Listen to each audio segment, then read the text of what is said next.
1, 2, 3. Okay. Hello and welcome to the Fractal Grid tutorial. I'm going to teach you how to perform fractal gridding today. So this is a fractal grid at level 0. It's basically a box and it just is sort of the main information.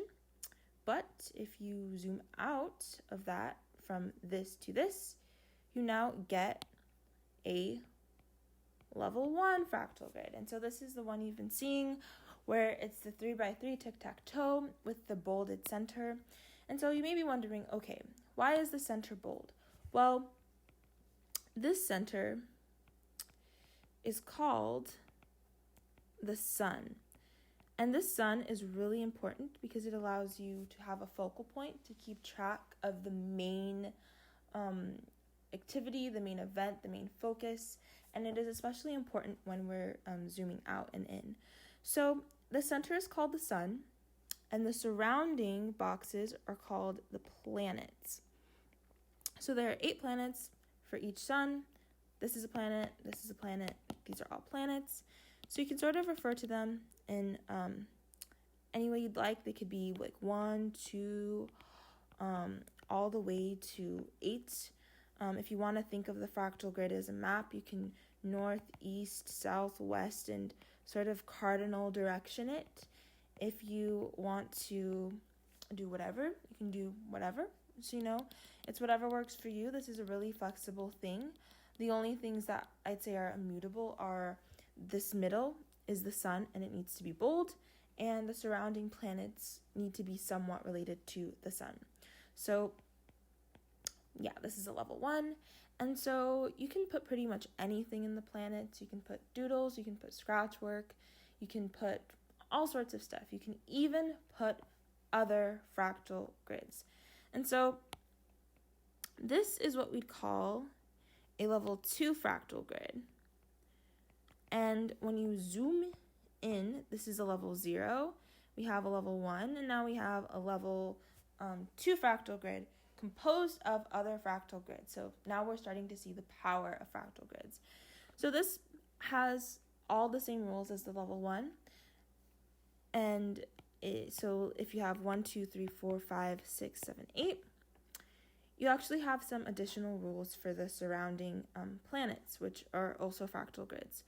So each one of these actually corresponds with a sun.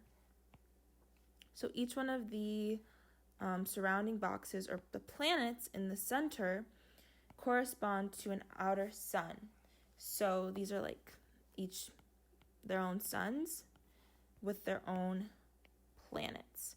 And these planets can also be called satellites, like the dish.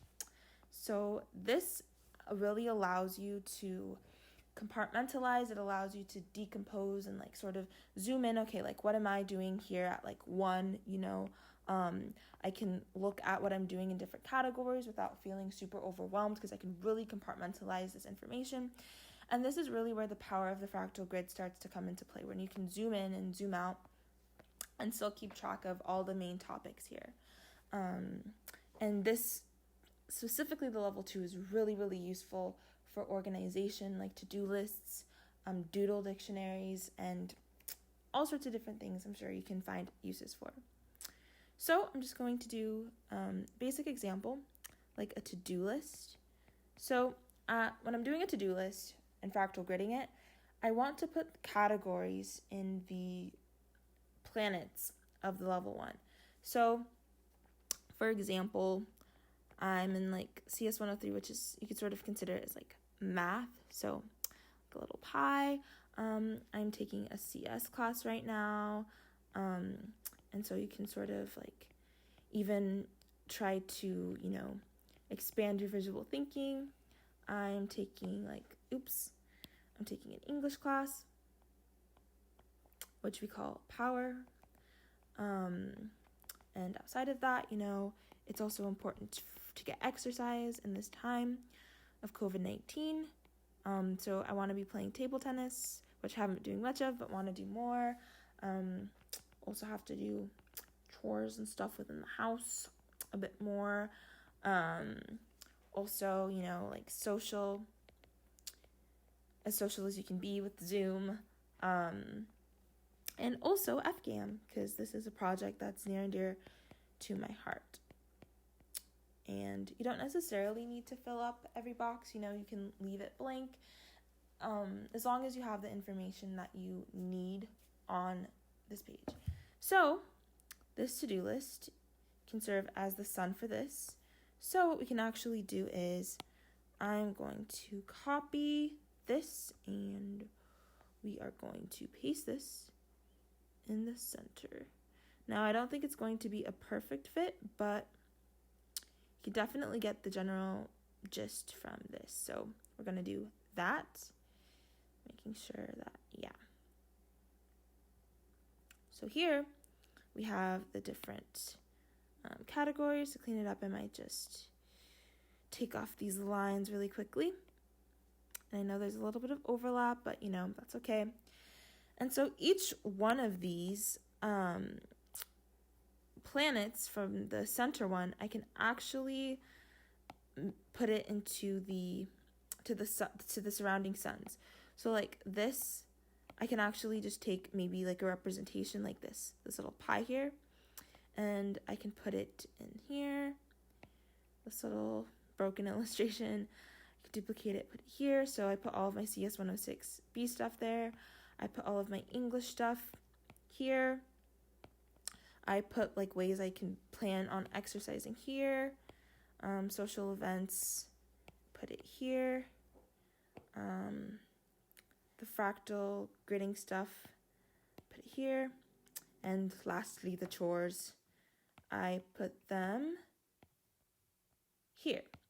So now I can be like, okay, what do I have to do in 106B? Like I have to do my 106B stuff, but I can also zoom out and zoom in and see the different tasks I have specifically within 106B.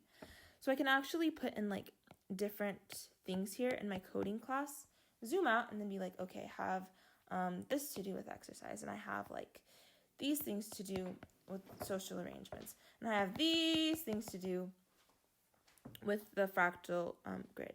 So the really important thing here to take away is that these relate to these ones directly, as you can see, and that allows for this additional layer of complexity, and that is the power of the fractality of the fractal grid.